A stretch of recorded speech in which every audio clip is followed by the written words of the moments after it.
Hey, yo, it's me, Pops Fan Marmalade, and you're watching the Comics-Related Madness Network. Huh? So come get some. CromCon. CromCon. Hey, we want to shout out to our sponsors, Daytona Beach Comic Con. If you are a fan of comic books, if you're a fan of comic book conventions, and if you like meeting comic book creators and getting comics and comic-related stuff, then you need to make your plans to attend Daytona Beach Comic Con. This year's show is September 7th and 8th.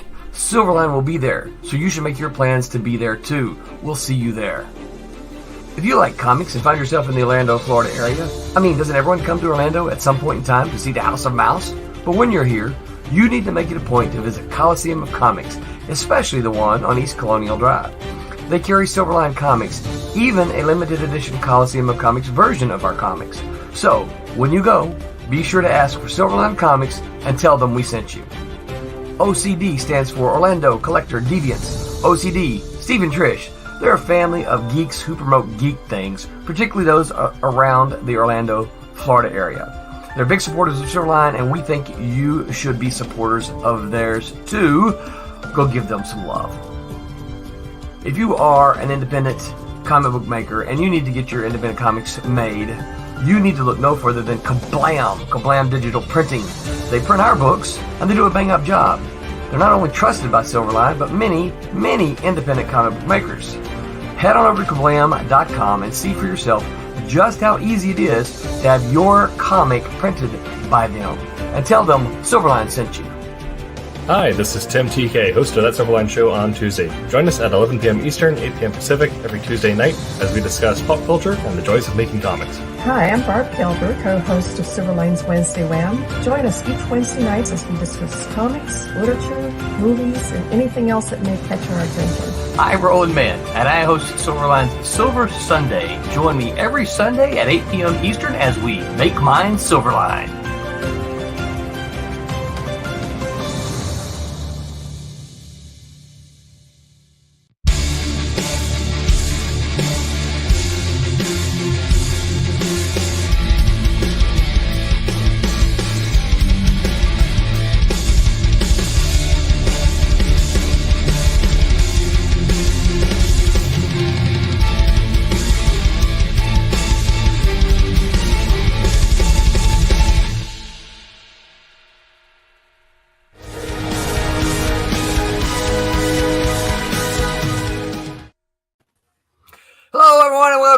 Silverline Silver Sunday on this Sunday, April the 14th, 2024. If you have not done your taxes, you are in trouble.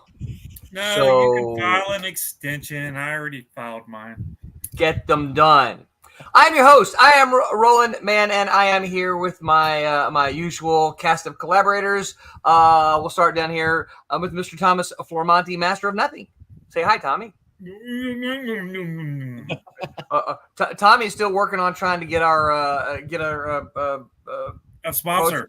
Yeah, sponsor. Thank you. That's the word. Have y'all seen the new Cokes though? What does yours say on yours? It says original taste. No, this one's a comic book Coke. Oh, really? It's got Wolverine. No. It's Juggernaut's on this one. Oh, okay. Well, you can't see how you can confuse them. Virtual background thing going on, screwing it up. Can you see it? Right next to it. No, we can't see it. No. Right next to Mr. Formaggio, we've got Mr. Roberta Conroy, who is in the blurry background, but was sporting a very sweet pendulum shirt. Yep. Say hi, Roberta. Nice. Yeah. Hi, everyone. Very nice.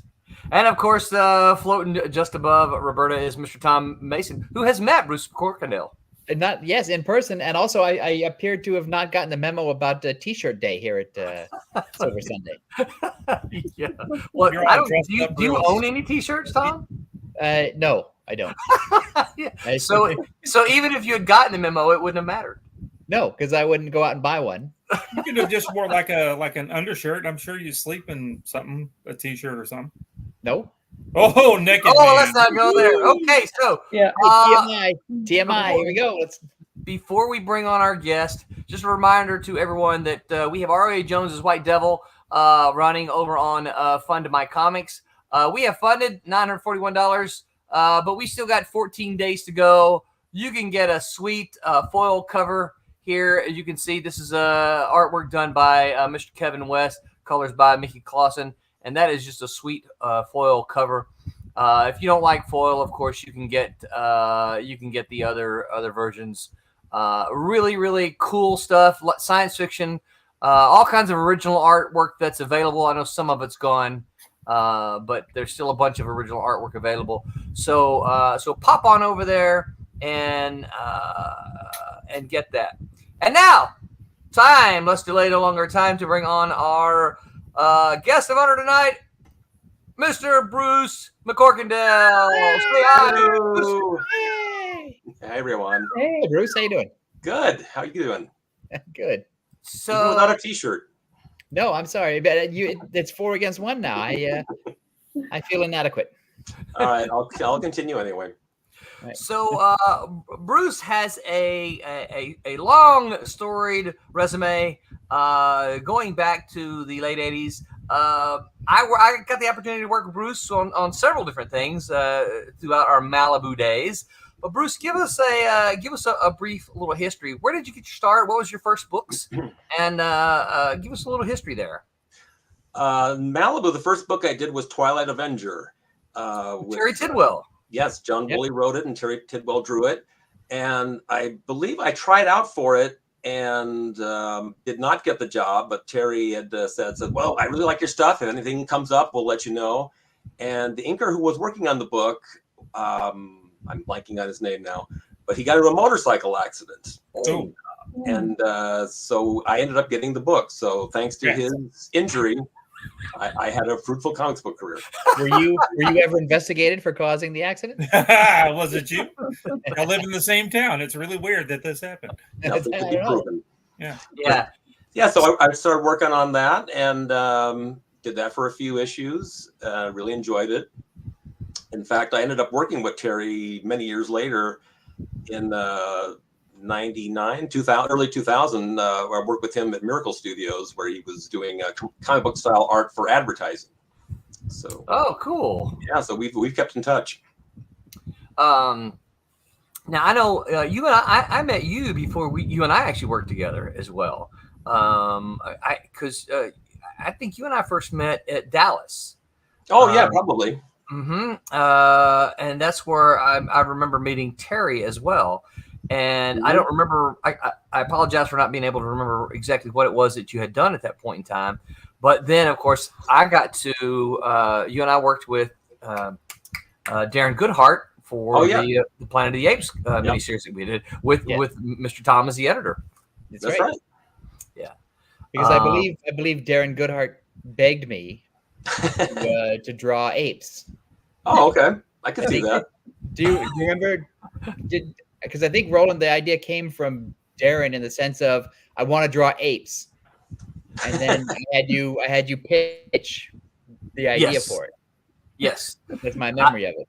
I pitched several ape stories to you, right? And ultimately you went with the one that was set in Memphis. because no one else had pitched that. No, yeah. Well, that's the thing. Both sides. Bruce, we'll get back to you in a minute. Tom's gonna start talking again. The thing about apes is that the movies were all centered around that one location. Yes, right. And so I was interested in any pitch that would take apes and put them anywhere else. Yeah. And I, of course, the Southern to me, I'm like, oh man, I love doing this. I get to bring them to Memphis, and we had the Elvis stuff there, and that was a lot of fun. So that, and of course, then I got to work with Bruce later when he did Dinosaurs for Hire. That's right. Yes. Mm-hmm. All I remember in the Blood of the Apes, the Planet of the Apes book, was that it was a duo shade board, which we used a lot back then. Yes. And shade. Oh my God, another lost technology. A lot of books I did. Sinbad with that. No, not Sinbad. Merlin. I did with that on Rob Davis. Okay, with Rob Davis, yeah. And the Plan 9 from Outer Space graphic novel was in duo shade. Yeah. But I remember that it was funny because you had to take these two chemicals, and one would bring out what the lighter tone. Lines one way, and then the lines. Right. That was a mess. Surprisingly, of course, since it's chemical and it's on there for good. You can't really No. do anything with it on there. It's not like zip where you can just peel it off. Yeah, exactly. You can't just white out it, right? No, No, you can't do anything to it. Yeah, so I was always trying to be very careful. And the only time I remember spilling anything was on the Planet of the Apes book. Was on the very last page of the last book, and it just happened to be on a completely white area. It mattered not. I could just white it out, and it was fine. Probably those chemicals are dangerous. I'm sure if you examine those in retrospect, probably not healthy to use those things. Yeah, but my this brain was the damage is 80s. That's right. We lived dangerously then. Who needs to do math? Mr. David A. Scooterez says Tom routinely dresses as a Hawaiian detective. I'm working on solving a motorcycle accident now. I know. That's right. Tom's got the oh shoot, what was Magnum's man? Higgins. Right, Higgins and the dogs. Hyper says, like and subscribe, kids. Thank you, Hyper. So good of you to always remind us that Roland is a man, but Tom, Tommy, and Roberta are pretty awesome too. Yeah, Nice. try it. I like that potato Thank guy. you. He said follow Bryce. He meant Bruce. That was a typo. Follow Bruce on the That's fine, Twitter. too. On the Twitter for excellent Muppet art. You kids like Muppets, right? All right, here you go. Here you go, Bruce. I want some Twilight. Hyper, you having a problem typing tonight?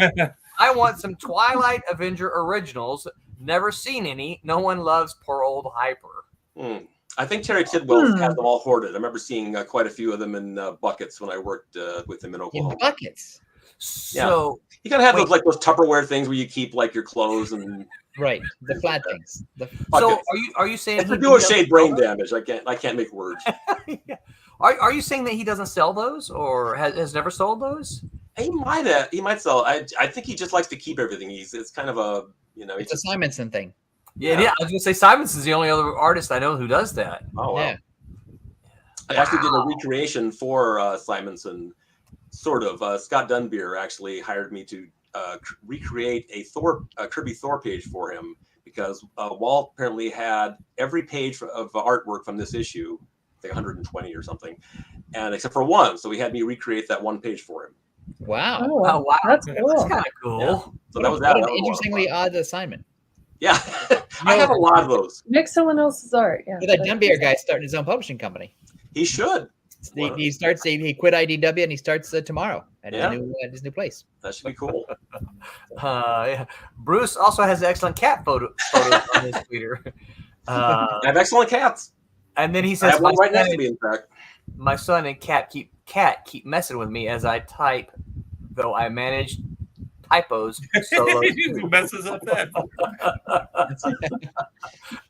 So Bruce, as you might imagine, a lot of folks who tune in to hear us on these Sunday nights are fond of Malibu, and they like to hear Malibu stories. So so tell us, if you will, if you can remember. Oh boy. Well, so What do you think you're rolling? No. You stole my question, Tom. Thank you. So Twilight Avenger, that was not a Malibu book, was it? It was an Eternity book. It was. I always think of everything under the umbrella of Malibu, but that one was an Eternity imprint. It started as Elite Comics That's right. from a different publisher. Yeah. And then we picked it up. So your first published work was with Malibu then? No. My first published work, actually, this was kind of funny. I drew an adaptation of an H.P. Lovecraft story for a book called Fantasy Empire. And Jim Van Hise was the editor. And he had got a couple short stories of mine he was going to publish, but then I think things sort of went south with the company. It was a New Media Urjax. Oh, yeah, the Schuster brothers. Oh, okay. And I remember getting a call from Jim, and he said, "Well, I'm afraid that they're going to cancel the book right before your issue was going to come out, so it's not going to see print." Oh, every freelancer's dream. Yeah, so that was like 1984, and I found out like 20 years later it actually was printed. Really? Someone had you sign a copy of it, didn't they? I think they emailed me and said they saw my story in this Fantasy Empire book, and I said, Well, that's They saw impossible. That book didn't come out. You never cashed all those checks, and they're wondering why you have not cashed all that money. So I got on eBay and said, well, let's look into this. And sure enough, they saw print, and I found out 20 years later. Wow. So that was technically the first. Actually, that same year, I got a job drawing a textbook on microcomputers.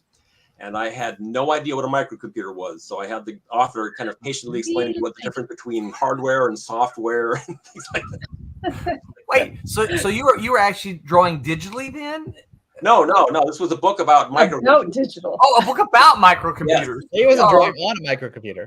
No, I thought you were drawing on the not like physically drawing on the screen, but like, using one of those Wacom pads, right?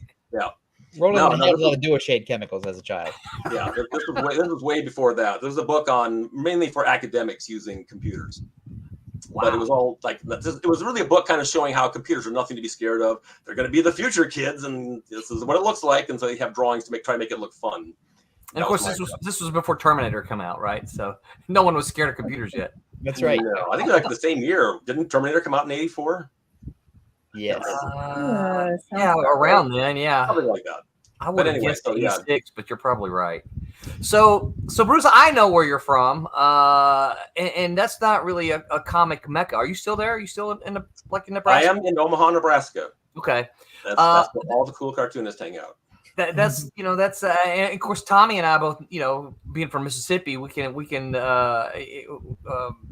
empathize with you there. Not really known as a comic mecca. So how did you get Malibu to recognize you? How did you get them to? I assume it was Tom that hired you, right? First? Sort of. I think what happened, like I said, Terry Tidwell. Okay, I can't remember how it happened. Actually, I believe Michael Vance was doing a book called Straw Men. Okay. And it's with Rob Davis. Yeah, and back then the comics and buyers. He's in Oklahoma. Rob Vance.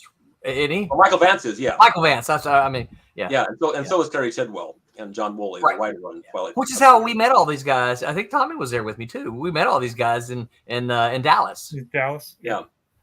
But they advertised in the buyer's guide, the comics buyer's guide, that the Michael Vance, they wanted an inker for Straw Men. So I submitted samples for that, and he said, "Well, we actually already got somebody, but I'll send your stuff to this guy Terry Tidwell, who's doing a book, Twilight Avenger." And of course, like I mentioned, that's the same thing kind of happened there. We said, "Well, we already got an inker, but if anything happens." Then, of course, the motorcycle accident that I had nothing to do with happened. And then I got the job inking Twilight Avenger. And I think Tom was just kind of saw the stuff too and said, "Okay, sounds good to me." You sent Tom a note. So my memory is... Sorry, my memory is that so the Twilight Avenger was a package deal where Woolley and Tidwell would deliver the whole book.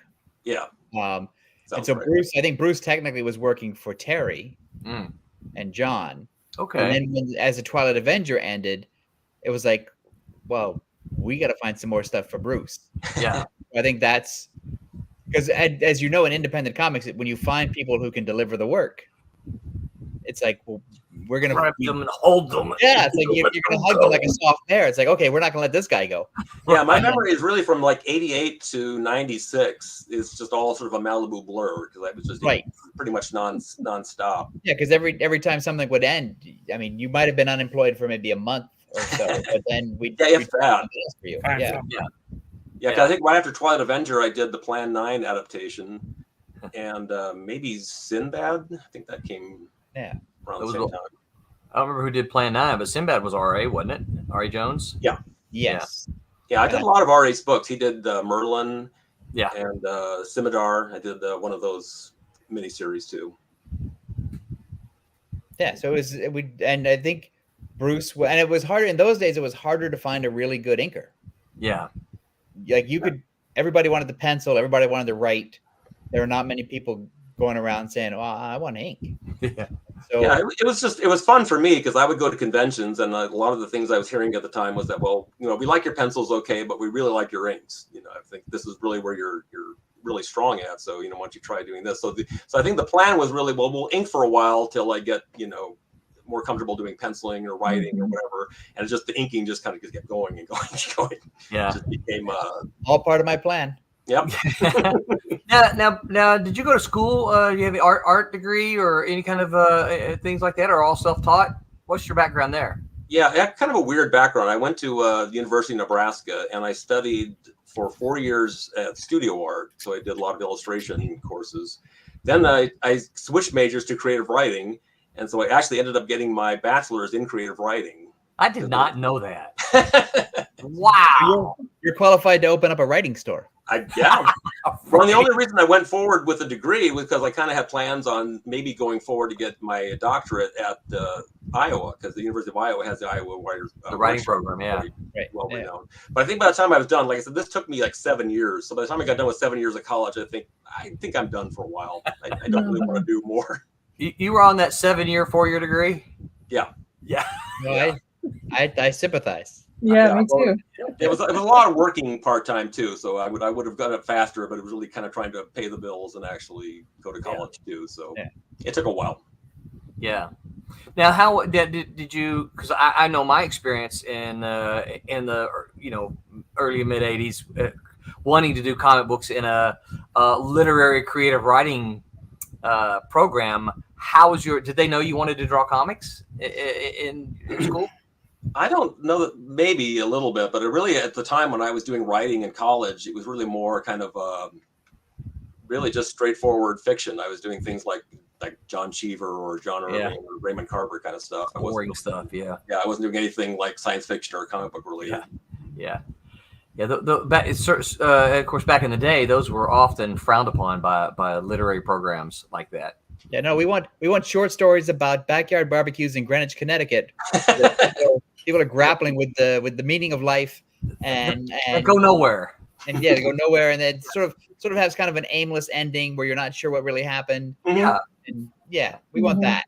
Yeah, yeah. So I don't know. I've always had kind of like a weird, just sort of a dichotomy, because it's like I never really thought about translating the writing to comics. I never wanted to actually write comics. I kind of wanted to draw comics. Yeah, but I wanted to write more, I guess, just sort of realistic fiction, which I didn't really see a place for in comics for the most part, unless it was something like Fantagraphics or something like that. Yeah. Where they make a living at. Yeah. Did the art program that you were in? Did they know that you were doing comics? Yeah, sometimes. Because sometimes the comic book stuff would sort of sneak in. And they'd be like, "Don't do that." Yeah. Don't do that. Oh, that's good. That's nice. It's really not progressive. Yeah. I remember taking a life drawing class and like making a comic book scene out of one of the figures, and there's like, I don't think you're really getting the whole. Life drawing is. The bowl of fruit doesn't need a gun. No. Or a hat. Or a hat. The bananas don't smile. That's right. And the funny thing is, like, when I graduated college, it was '86, and I kind of thought, well, I probably missed the boat. I imagine comics are pretty much done. Of course, that's when really things started booming, the direct market and Dark Knight and Watchmen and all that kind of stuff. So it was really good timing to get into comics. Yeah. But I remember. Did I put some coloring up, by the way? Yeah, Roberta, go ahead and let's color. All right. Well, not let's color. You color. We'll watch. Or I can color. Yeah, you watch. I get my crayons, but I don't even understand the technology, so I'm just going to stare at it. What will you be coloring on today, Roberta? This is a Champion and Miss Fury team up page. Woohoo! Mm-hmm. Which, by the way, folks, we're planning to fundraise in May. Yep. So coming right up. Sock your pennies away now. So awesome, by the way. So Bruce, we like to keep this positive here. So not any of the negatives. So who were some of your favorite pencilers to work over while you were at Malibu? Who did you hate? We would rather do that. Oh, you want to be positive? Okay. Yeah. That's nice. God, I really enjoyed all of them. Not to sound trite, but I just I enjoy them all in a certain way. I guess I didn't enjoy them so much maybe toward the end when it was getting a little bit more towards the Rob Liefeld. Nothing wrong with Rob Liefeld. It's just right. That style though. just everybody was trying to do X-Men stuff. Yeah, just that early 90s kind of style has really started taking over, like around 95, 96. It's just like that's how everybody was penciling, and wasn't really. I always kind of like more of the guys who had more of a fluid brush line, I guess, that would favor, but again, I was gonna say that's one of the reasons I think it was also kind of fun inking in the late 80s and the 90s was I think a lot of pencilers were still penciling in such a way that the inkers could really make a difference. They weren't penciling so tight that wasn't just like tracing it. You could actually add to the work. Especially like I said, when we were doing the duotone, when doing the duo shade, I could actually add a lot of tone to the work too, which was fun. And as an editor, I know one of the things that I always enjoyed was finding an inker who could handle loose work. So I remember, and I know Tom remembers MC Wyman. Oh yeah. He had a really, really loose pencil, but man, the energy that guy had in his work was all. But the problem is, not every inker could handle MC Wyman because it was his stuff was so tight. I mean, it was very loose, but it was all there. It kind of reminded me a lot of John Buscema, I guess. Very much so. Yeah. Hyper says, DM me the pencilers Bruce hated working with. Oh, there's nobody I hated working with. I think what was funny is, the one guy I thought I kind of just looked a little bit askance at is one time I was inking Star Trek Deep Space Nine, and there was a little backup that was drawn by this new penciler, Brian Michael Bendis. No way. No way. He drew? Yes. Yeah. I believe that was his first job too. I think so. Because later on, I was really surprised. I think he tweeted or something saying, "Well, here's a flash from the past. This is my first penciling job." I believe that he had not even seen the show when he worked on the book. He had actually gone to the store and gotten some trading cards. Oh my gosh! Sure, Paramount, it was very hard to get reference material out of Paramount. Yeah. Goodness, I did not realize that. Yeah. Because he did it. Didn't they make you go there to look at the set or something? Yeah, they because you had to get the colors right. When I was the editor of Deep Space Nine, Gordon Purcell and I got a tour of the Deep Space Nine set, but we were not allowed to take pictures. We were not allowed to do sketches. Just memorize it. We had to. So what we did is we went to the set and we walked all around it and just sort of, and we told the handler, stop talking. We're memorizing. And we're walking up and down, and then we got out of there as quickly as possible. We went to a Denny's or whatever, and we start sketching it. And Gordon is sketching like crazy on whatever he traveled with a sketchbook, and so, but we weren't allowed photographs. We weren't allowed anything. And the funny thing, imagine purge the brain, get it out. It does. Wow. The funny thing about the Deep Space Nine set is, and I learned this about all sets, is the way it's designed. It has a curved look because it's a space station. But if you stand at one end and look down, the hallway looks one way, and if you stand at the other end and look down, it looks like a completely different hallway. The way they've designed it and the way they stick stuff out of the wall, so they can film basically two different hallways. Yes, yeah. It looks like a very round spaceship, but it's really just a half circle. That's smart. It's great. All right, Bruce, it's your turn again. Oh, okay. That reminded me also that was Leonard Kirk was the penciler when I took over on Deep Space Nine, and he's a great guy. Mm-hmm. Yeah. Well, he was doing Dinosaurs for Hire too, of course. And Dinosaurs for Hire was actually the book that I quit my my part-time job at. Actually, when I was working on Twilight Avenger, like from 88 to 93, I still kept a job where I worked 28 hours a week, running an offset press for a church. Yes, wow. I know that. Yeah. Yeah. And so I think when Tom said, well, we'd like you to do Dinosaurs for Hire, and this is going to be a regular book, it's going to be a monthly book, and it's going to be full color, I thought, I'm going to quit my day job. I'm going to go for it. Did the church go out of business? What's that? Did the church go out of business? Oh, yeah. And then the church was like, it was funny was as I remember nobody else could run the offset press. So I don't know what they did, but they ended up selling it. So, Oh man. they ended up like handwriting the sermons and the bulletins from then on. But I don't know. Agent Cub says there was a series called Fire that Bendis wrote and drew. It was really good. Okay. I think there was one called Jinx too that he did, or Goldfish, or something like that. Oh yeah. I can't remember if that was him or Michael Oeming. Were those weren't Malibu books? No. They were Bendis on his own. It was he was self-publishing, I think, before he hit big. But I think his first couple of self-publishing things did really well, and that sort of opened up all the doors for him. Huh. I would like to say it was the Malibu 8-page story, but I don't think that's true. I think it was my inks on his story. I think that really was the. I think that really sealed the deal for him. Yep. I'm sure that's what opened the doors. And it's all about opening doors, right? Yeah. Well, it is, because once you get published, Yes. A little easier. somebody's taking a chance on you, so the sort of the pressure is off. Well, he worked here. Yes. Yeah. But it was always fun when I was working on Dinosaurs for Hire or Nightman or whatever. It seemed like there was always 2 or 3 pages of something else that would come in the mail. I'd get a call from Tom or Roland. They said, Bruce, would you like ink 3 pages over the weekend? Sure.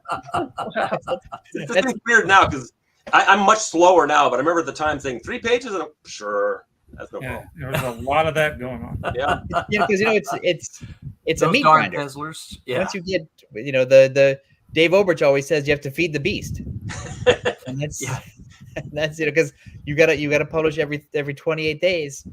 Yeah. Oh man, yeah. Well, it was like I think I would come by, like I would go to the San Diego con, or I just come out to visit my dad who lived in Orange County at the time. I was working for Malibu, and I'd stop by the offices and we'd have lunch sometimes. And and whenever I come by, somebody would say, Bruce, could you maybe just ink a page while you're here? That's how you paid for the trip. Yeah. Went into the office, ink a page. Mm-hmm. We had a whole setup. We had drawing tables, and we had supplies. Yeah. Right. And we always had something that needed inking. Oh, always. It's fun looking at some of those books now. Every now and then I'll look at an old Malibu book and you'll see one pencil and there'll be 5 inkers. Right. Yeah. Well, it wasn't just Malibu. I mean, that was just kind of the thing back then. You see Marvel or DC books, that'd be sort of the same deal. Mr. Florimonte, do you care to comment? That's true.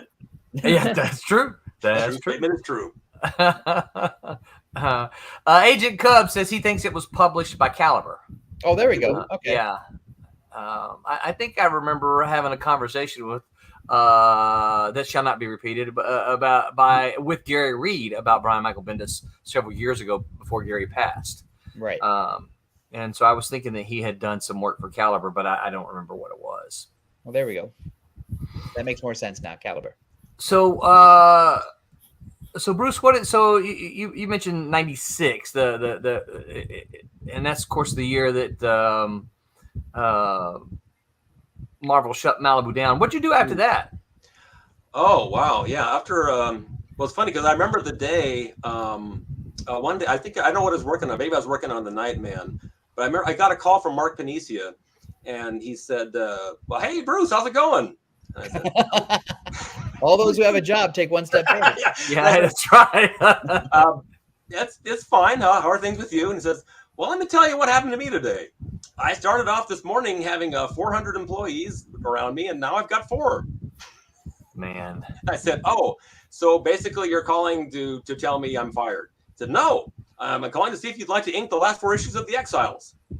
Oh, wow. I said, sure. Of course. Yes. And so that was the last work I did for Malibu, was the last 4 issues of the All New Exiles. And wow. I'm afraid I don't remember who the penciler was. He was just pretty good. I liked him, but I don't remember his name now. Were you editing that book, Roland? I was. I was before Mark did. Yes. I don't remember who was penciling it either. I want to say something Fang, but I could be John Fang. John Fang. Yeah. Okay. The dual shade hasn't lost all my brain cells yet. Yeah. But yeah. So after I finished up The Exiles, I did a lot of image books. I worked a lot with Phil Hester, Okay. Phil had his own book called The Wretch that he was doing. Yes. And he also started working on, I'm trying to think what came after that. He did The Foot Soldiers that Jim Kruger wrote. Right. And didn't he do Fire Breather? That was later. Oh, okay. But that was a bit later. That was after me. But yeah, so we did something else too. I can't remember. Oh, The Nameless that Joe Pruitt wrote. Oh, okay. And so that kept me busy for a while.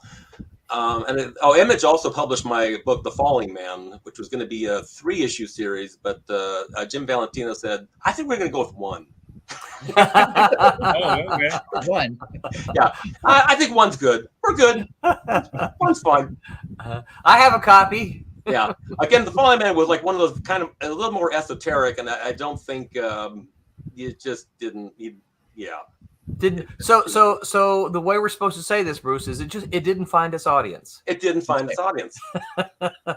Would your creative writing teacher have been impressed? Probably. Yeah. He probably wasn't impressed with anybody that had any kind of written word published. I think that would have been something compared to a lot of people who graduated. But actually, Caliber did end up publishing the whole thing. It was as a big graphic novel, I think, a year later or 2 years later. Yeah. So I did some That's stuff. probably what I have. Yeah. Yeah, I don't think I have the Image version. I think I have the Caliber version, and that's what Agent Cub said. One really big issue. Yep.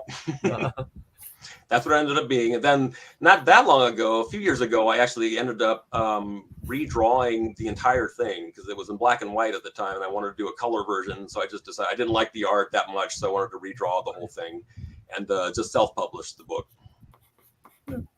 Wow. You redrew the entire thing? I redrew the entire thing cool. like over a period of maybe 3 or 4 years. Good grief. Yeah. I don't. Too busy? But Yeah. That's guts and stamina. I don't. Mhm. Yeah. yeah, I'm glad I did it. Again, it didn't find its audience with the new version either, of course, but still. but you hung in there. Yeah. Well, and funnily, one of Roland's students actually ended up choosing it for her thesis, I believe, for her final project. So that was kind of cool. Yeah. I can't claim that. So good on you. Yeah. So did I lose the thread? So I did Image books for a while. Then I did some books for Caliber.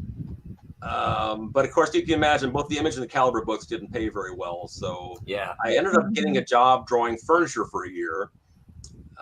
From a very strange company. Yeah, it was a very strange company that would actually have kiosks. You would actually be able to choose bald furniture that we would draw in Photoshop. And then you could choose what kind of fabric you wanted to put over it. And of course, you can imagine that this was just like a dream come true for an artist. That's like paper dolls for chairs. Yeah. Well, So- that's funny because I sold collegiate furniture for almost a year. I did. Yeah. Could you have used it? I traveled around and I covered 3 states going to universities trying to sell them furniture. That sounds like the plot of a 40s detective novel. No. There's a book there. So I did that for, I think, a year. And then I got the call from Terry Tidwell. And then Terry Tidwell comes back into the picture. And he was doing pretty well with his own studio in Oklahoma, doing, like I said, comic book style work for advertising and books like Scholastic Books and other educational companies. Yeah. So he actually called me and said, well, I'm really busy. If you'd want to actually come out here, I could give you enough work to keep you busy full time. So I kind of had to make this decision and went to move out to Oklahoma. And I stayed there for like about 5 years working for him. Really? Yeah. I probably did more actual comic work with Terry during that time than I did even for Malibu because we were just busy all the time. Wow. That's cool. Yeah, stuff nobody probably ever sees, but it's just we did animation for a while. In fact, when Flash animation was really big, so we were doing a series of animations for Connect's toys about their toys reconstructors. They were kind of like Bionicle ripoffs. Well, homages. They were homages. Yeah, homages. You're on the air. Madness Comic Network. Pop says you drew Major Kira. I met her yesterday. Okay. Yes, she was on Deep Space Nine. Yes. Oh, that's right. Yeah. But you're back in Nebraska though now, right? Yeah, yeah. So I worked for Terry for about 5 years, and I decided to kind of do the same thing with my own studio. So I moved back to Nebraska, and did kind of the same type of work under the studio name Action Impulse Studios. Right. Now, where did that name come from? I did that for like another 5 years, and then business really dropped off, like a lot. I think around 2009, things really hit bottom. So I kind of thought, well, I might need to get a real job. So I had no idea what to do for a real job. So I was kind of throwing things at the wall. I started doing things on eBay. I would like do sketches or whatever. And I started doing, Jack Kirby has a lot of unpublished pencils that floating around. So it would be kind of fun to actually ink those and see if anybody would be interested in buying them. So I would ink these unused pencils and put them on eBay. And they sold okay. But at some point, they really sold well. They were getting pretty high prices. And I started getting clients asking for specific covers that they wanted recreated. And I thought, you want an actual cover, like a recreated, not something like just pencils, but something that's already inked. Yeah. Okay. So I started doing that, and I've been doing that ever since. Just basically doing art recreations. And did people find you through eBay? I think eBay originally, and then just kind of word of mouth. I had a couple clients that they were big original art collectors, and they have just been keeping me busy just on a regular basis. They'll have like long lists that's just like, well, whenever you get to it. Yeah, because I have a penciled Kirby image, digital, of one of his Western comics, and I keep thinking someday I want somebody to ink this for me, because I can see where, because there's like 1,000 Kirby pages, because he penciled like a madman, and so there's just stuff that never saw print. Yep. But it's in Kirby's classic period. So where he had all the power and the energy. I think we lost Roland. Oh yeah. Good. Now we can talk about him. Like we always do when let's talk anchor to anchor, you guys. Where did so I remember I started seeing that stuff pop up on Facebook too. Yeah. And then I've seen stuff the stuff, and I've told you this before online. The stuff that I really, really love is when you take something that wasn't a cover and you make it into a cover, or replace a character and put a character in who wasn't there. I love that sort of oddball mashup, because that stuff would never occur to me until I see it, and then it's like, oh yeah, that's where you take like a splash. Well, I'm sorry, what was it? I was saying for Bruce, is that what he does with his Muppets? You can put it in. Yeah, it's sort of different, because with the comic book stuff, it's more it's generally just taking we're being joined by my cat, by the way. Oh, there we go. Oh yeah. It looks it's skunk colors. Yep, it's a tuxedo cat. Yeah, they have two actually. So now I lost the whole thread. The mashups. Oh, about the Muppets. Yeah, mashups. Well, but the comic book stuff, it's sometimes they'll be like, some people want a splash page, or they'll want an image inside a comic that turned into a cover, or they'll want like a mashup of two different things. They'll be like be a Fantastic Four, but they'll want the replaced with DC characters. So that kind of thing. And there's like I'm sure I'm getting this wrong, but there was like a Blue Beetle cover that they wanted Spider-Man on, or a Spider-Man cover where they wanted Blue Beetle. And there was one guy that was actually really excited about getting old Spider-Man covers, basically turning them into the Blue Beetle, so they'd be the Amazing Blue Beetle instead of the Amazing Spider-Man. It's funny because Michael T. Gilbert found out about him, and he actually did a whole article about it in Alter Ego, which was really fun. He actually, nice. He was like so excited about, because he's a big Ditko fan too. Right. So, but yeah, so those will happen from time to time. But yeah, lately that's been sort of the more popular thing, is doing different mashups of comic book characters. Like the one that I really enjoyed doing recently was the Not Brand Deck version of an Avengers cover. That was a big influence on me as a kid, with Not Brand Deck. I just always loved that. In fact, I think I read Not Brand Deck before I even read the actual superheroes. Yeah, because sometimes I read Not Brand Deck and I didn't know who the characters were yet. No. In fact, that's how I got into it. I think because I was so curious to find out who these guys really were. because I really liked Mad magazine first. I think I read Mad and Crack before I read any of the Marvel. So those were the gateway drugs to get into They were. comics. Yeah, mine too. Because I would read the stuff that I would read. I would get mad, but I didn't care about the movie parodies. That'd be the last thing I read. What I read was Don Martin and Sergio and the goofy stuff and Al Jaffe and the snappy answers to stupid questions. And so those were the things that sort of, as you may have guessed, those are the things that sort of formed my worldview. I could see that. That's what's also kind of fun about working on Dinosaurs for Hire, because it just sort of had that sort of, I mean, it wasn't exactly like Mad, of course, but it was funny, and it was actually, you never quite knew what was going to happen from issue to issue. It would just... Well, and the writer didn't either, so that was the so after the so within the mashups, when did the Muppets come in? Well, that was really weird because that was so random. You know, I actually became kind of internet friends with Gabriel Hardman. And because Gabriel, when he was working for Malibu, he was going by the name Gabriel Gecko. Yes. And we worked together on Rune versus Venom, the one shot. Yep. And you know, after that, and I loved his work. I thought he was just he was really kind of a great penciler. Didn't really connect with him at all for years and years. And then I think I read this book, Agents of Atlas, a Marvel book that he was penciling. And I thought, oh, I like this Gabriel Hardman guy. He's really good. Did not connect him with Gabriel Gecko at all. And then I saw, like I was kind of, as my wont, I would try to find these guys on social media. So I found Gabriel Hardman, and we started kind of like talking back and forth. And at some point, I just sort of realized, this is Gabriel Gecko. I know who this is. It was very funny. But anyway, so we just became social media friends, and we chat back and forth.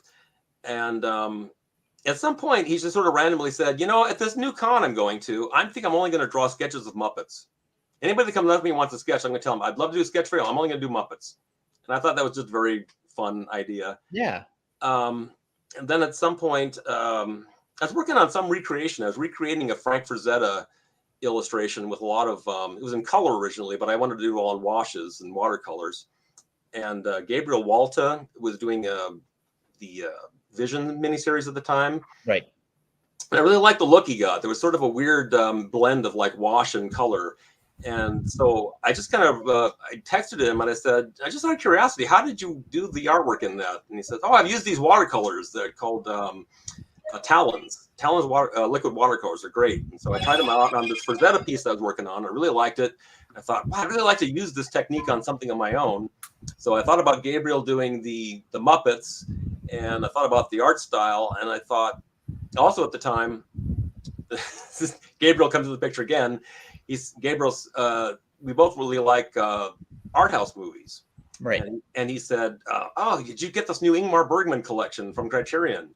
I said, that's a little pricey for me. He says, oh, it's half price right now. You should go get it. They're having a sale. So I got this Ingmar Bergman collection. I said, after a while, randomly, you know what I should do for fun? I should do for Inktober, I should do all Arthouse movies, but Ingmar Bergman movies, but make them all Muppets. He said, oh, that'd be hilarious. So I started thinking about it. After a while, I thought, the only trouble is, 30 Ingmar Bergman movies are going to look very similar. Yeah. Yes. There's not a lot of variety in Ingmar Bergman movies. So I thought maybe I'll just kind of broaden it and I'll just make them just art house movies with Muppets. So I decided to do that in 2018 or 19. And so I tweeted something like, I'm going to do something for Inktober that nobody's going to like, but it'll be fun for me and I'm going to do it anyway. So I started doing these Muppets in art house movies. And Jerry Dugan, I can't remember how you pronounce it, but he's a Marvel writer. He really liked them, and he hashtagged Patton Oswalt about it. He said, Patton, you should see these. And Patton Oswalt saw it and he says, I love these. These are fantastic. And so he retweeted all of them for the entire month. Wow. And other people like Adam Hughes and other luminaries were really, really digging them and retweeting them. And it just became viral, just being really huge. And so when the month was over, I was selling these on eBay and they were getting a lot of money for them. and I thought, wow, I really enjoy doing these. Maybe I'll try to do these as commissions. But I set up these conditions that if you give me the movie, just let me go with it. I don't want to, you can give me suggestions, but I'd really like to kind of choose how I do it. Right. So I've been doing that ever since, as much as time allows, just doing Muppet mashup movies. That is cool. How many do you think you've done at this point? Hundreds. I remember you even made the national news at one point in time. Yeah, a couple of different outlets, news outlets were covering it. You won't believe what this artist is doing now. We'll be back. Click here to find out. New trend of former Malibu employees doing Muppet mashups. This artist has one cool trick. Yeah, weirdly, just today, and coincidentally, I got a notification that I did a Muppet version of Midsummer, and it got over 20,000 likes now. Wow. Good grief. Yeah. Wow. Who knew, right? I think it was a very good life lesson for me to just, you may think nobody's going to like this, but if you enjoy it, maybe people will like it too, and just do that. You ever try to sell any of them as NFTs or anything like that? No. I haven't really I haven't done prints. I get a lot of requests for prints, but I'm a little hesitant just because I just don't want to make it a mass market kind of thing. Yeah. Right. Yeah.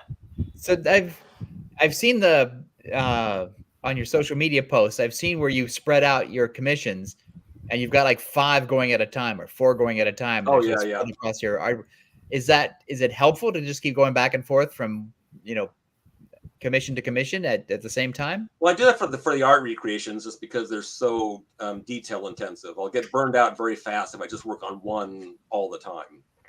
So I like to spread them out over like 4 or 5 at a time.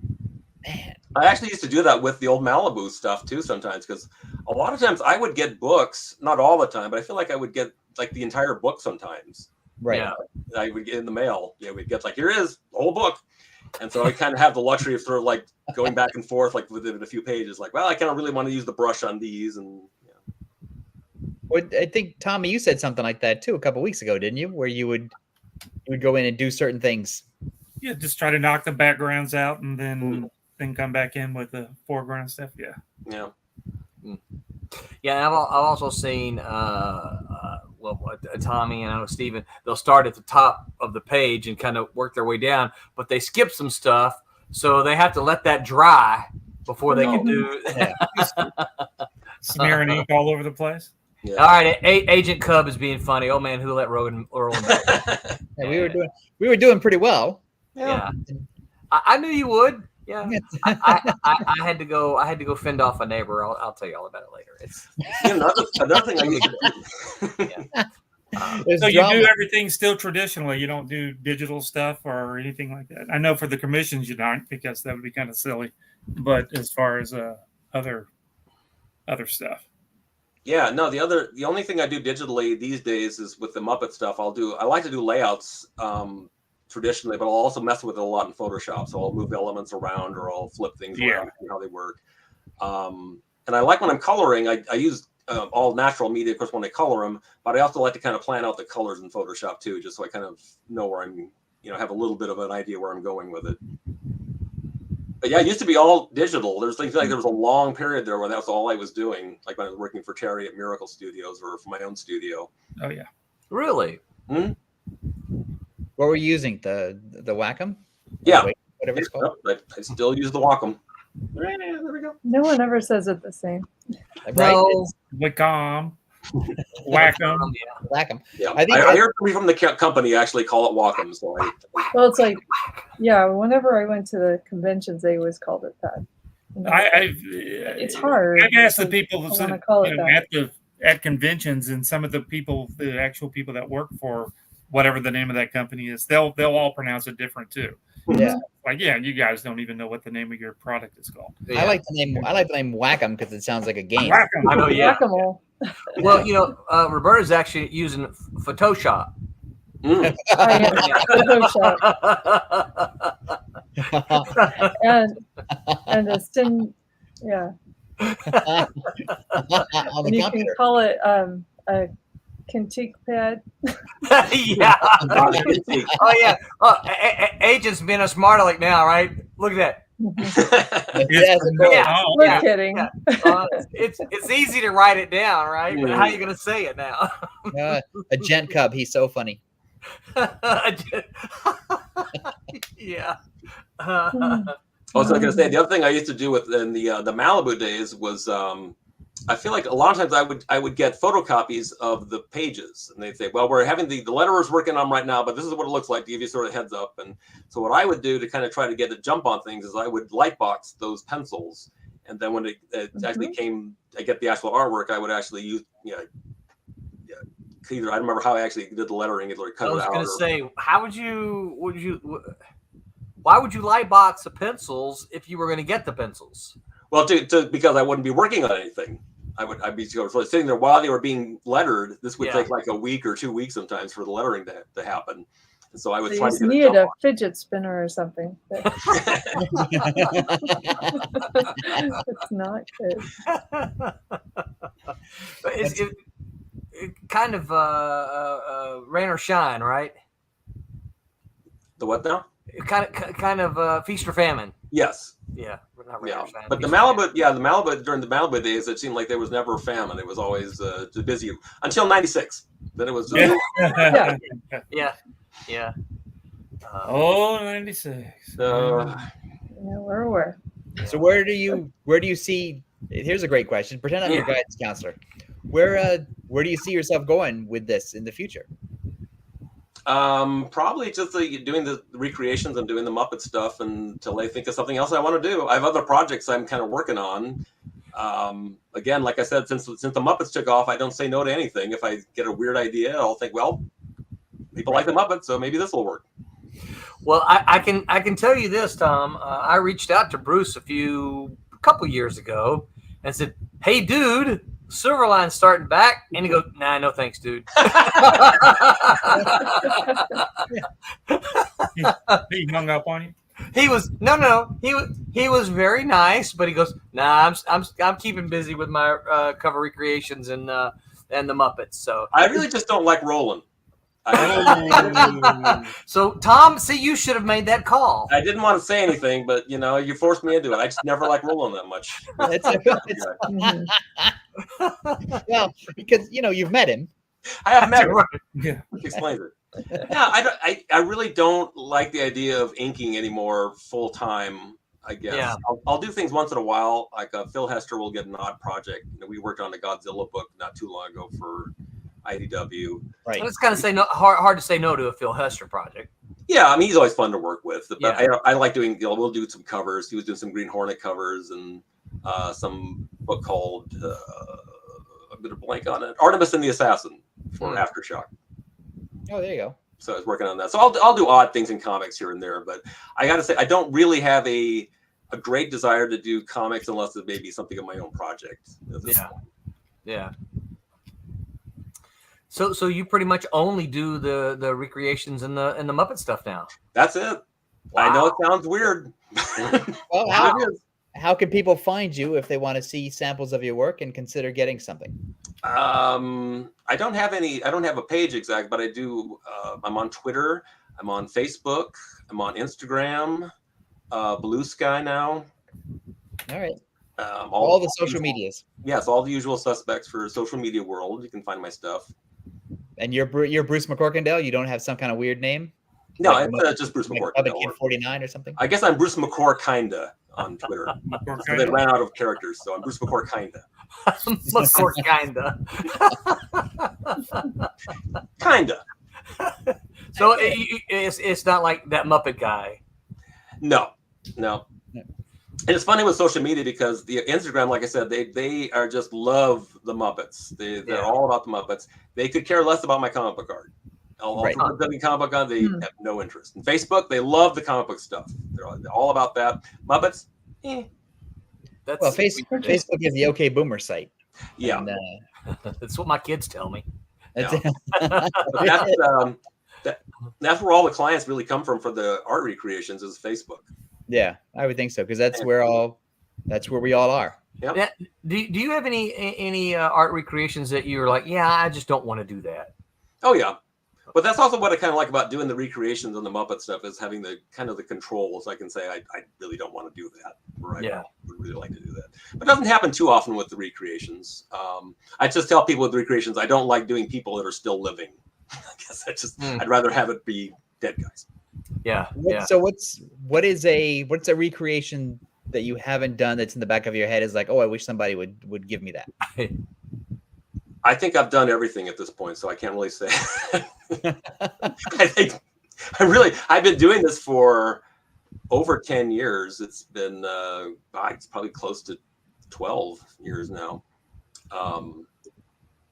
Yeah, I can't really think of anything offhand. The ones I really enjoy doing for some reason is the ones that are like the heavy brush guys like Frazetta or Bernie Wrights and right. I remember doing the recreation of the House of Secrets '92 cover and really enjoying that. Ooh, nice. I know. I really enjoyed your Fantastic Four, first issue of Fantastic Four recreation. Oh, thanks. Yeah, that was nice. But yeah, I was telling Sons after I did the not brand deck version of the Avengers. Somebody was saying, "I said, oh, this is really cool." And I said, "Yeah, I could see doing nothing but not brand deck covers. If that was actually a thing, I'd be happy doing that." I got to find a Mort Meskin piece. But that's actually what I enjoy doing the most is the mashups or the what if type covers. Yeah, those are the ones. Every time I see one posted, it's like, oh, that's great, because it takes me. The thing is, it takes me a second to realize that wasn't a real cover. Yeah, well, that's what's fun about it. It really just trying to make it look like it really could have been the cover. Right, yeah. And then I have to search my aging memory, going, did I own that at some point? Did I buy that issue off the I don't know if this is actually something I'll ever actually do, but I think it would be really fun to do an Atlas type book, like the old Marvel books where like Kirby would do a story and Ditko and Don Heck. Right. I think it'd be fun to actually do a book like that in each of those artist styles. Oh yeah, that would be cool. That's Like kind of in the back of my mind to do something like that. Like a monster book. Yeah. Oh man, that's a great idea. So that may happen. Okay. Yeah, that's cool. One of my many lists of things to do. The tree that killed people, or the monster from the rock, or yeah. But again, I'd like to do it. I'd like to do it in such a way too that I'd like to do the actual size the artwork used to be, and kind of have the off-color paper and like hand letter everything, just so somebody would actually find the page like years from now. I kind of joke with people with the recreations, like probably like 100 years from now, if they actually exist, it'd be fun to actually see some of my recreations show up on an Antiques Roadshow and have the host say, well, I hate to tell you this, but you've been McCorkindale. I'm sorry. It's worthless.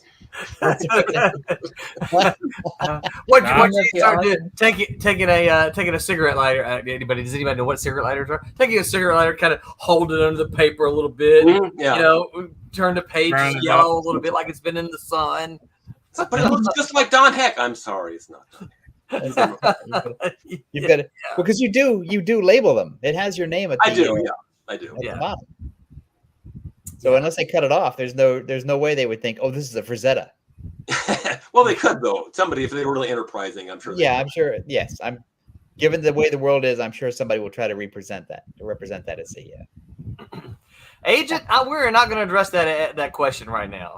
Oh, that's a whole show. Yeah, that's a whole show. So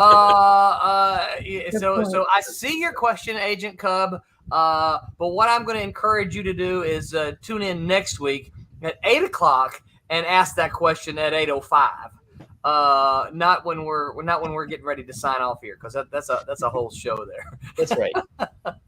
So, all right. Does anybody else have any? My clock here tells me that we've been running here for an hour. Does anybody else have any questions for Bruce that you're just dying to ask? Oh, can I tell one more funny story I just thought of? Please do. Hopefully it won't be embarrassing, but at one point in, I think, 93, the Malibu guys invited me out there to interview for a staff position. Yeah, I came out and talked with the guys. And I would have taken the position, but at the time I was kind of in a relationship, and I was like, well, she was really not in a position to move her kid and change her job and go out there. So I was really tempted, but I didn't take the job. But it was funny because I had just seen the movie Doc Hollywood. Did you remember this film? Oh yeah. Michael J. Fox. Where you wrecked. Oh yeah. Yeah, and there's a funny scene in it where the Doc's been in the small town for a while, and all the local city officials kind of come and say, Doc, if you'd like to stay on here, we're prepared to offer you $27,000. You have to work in a certain amount of hours, but we are prepared. And it was of course he's expecting to get many hundreds of thousands of dollars in the job he wants to get to. Yeah. So I get done sort of with the tour of Malibu, and I'm kind of staying overnight. The next day I come in and I talk with Chris Olm, and Chris Olm brings me into his office, and it's funny because generally everybody's very amiable and affable and loose, and what was very the serious. position for? I assume just like inker mainly. Staff inker. Yeah, okay. I like a staff inker. I think Scott Reed was also working there full time. And Larry Welch too. Larry Welch. Yeah, I talked with those guys, and so yeah, again, I wasn't really sure. I was kind of on the fence, but anyway, so Chris Olm's talking with me, and he says, "Bruce, we're prepared to offer you $27,000."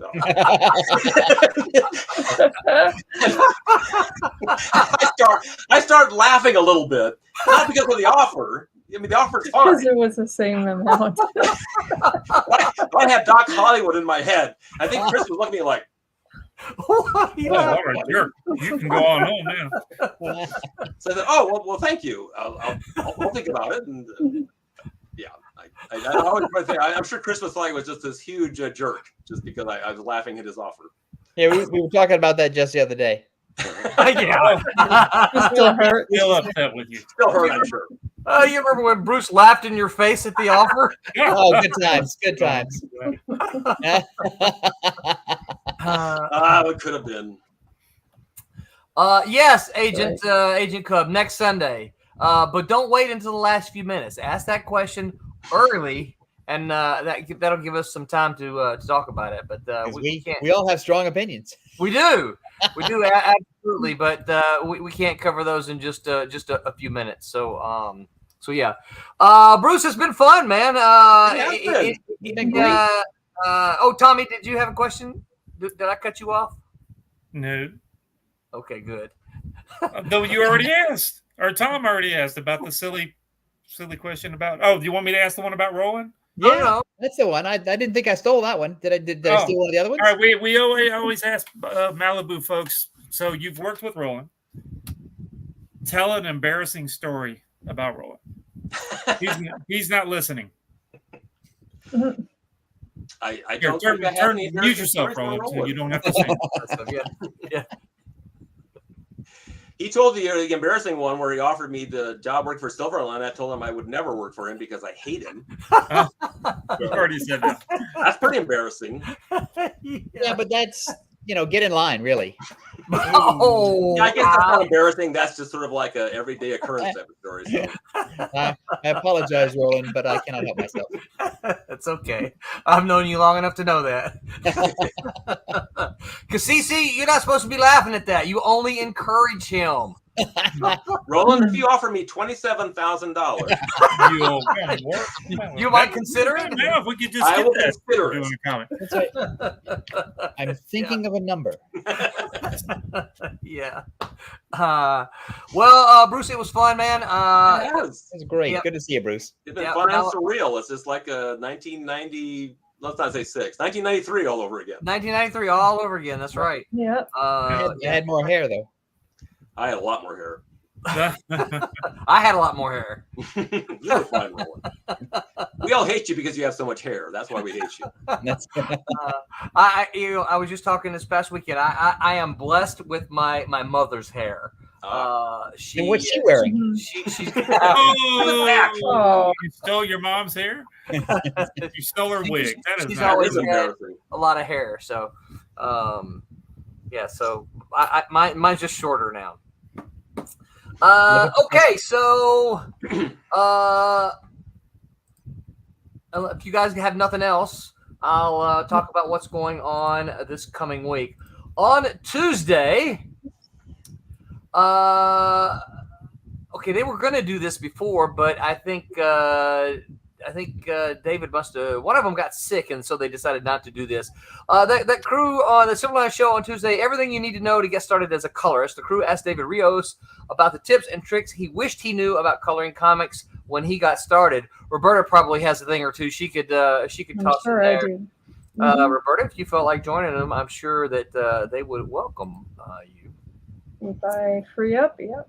On Wednesday, the Whammers talk about seduction and censorship, a discussion on Frederick Wortham's book Seduction of the Innocent and its role in the comics industry. That sounds interesting. I know I would be interested in that. Did you guys ever hear Seduction of the Innocent, the band that played at San Diego? I never got to hear. I know about them, but I never got to hear them. It's Max Allen Collins and Steve Lealoa, and I want to say Terry Beatty, but I'm not sure. And I want to say the one I really remember is Max Allen Collins. And who? Lost in Space guy. William Muni. Yes. Yeah. Yeah, it was kind of an all-star band. I never got to hear them. I know all about them. I never got to hear them though. They were great. It was back in the era when people had money and they threw giant parties in the San Diego ballroom. It was fantastic. Yeah. Next week, Con Life. I'll be hustling.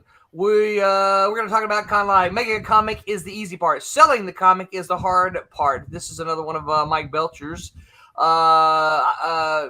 topics. He wants to talk about this. The Silver Sunday crew talk about getting tables at conventions, networking, and hanging out with other comic creators, which we talked a little bit about tonight with Bruce here. That's my favorite part of conventions. So yes, yep. Same here. And it's I think it's an important part of a comic creators convention repertoire. It's a hand-selling universe. It very much is. All right. So nothing else, you guys. We are going to get out of here. Bruce, hang out for a few minutes after all the stuff is done. We'll chat for a little bit. Okay. So you guys, don't worry, Roland won't be here. All right. Well, until next week, guys. Remember to make mine Silverline. Where's the stream in? There. Hi, my name is Paul Kupperberg. Make mine Silverline.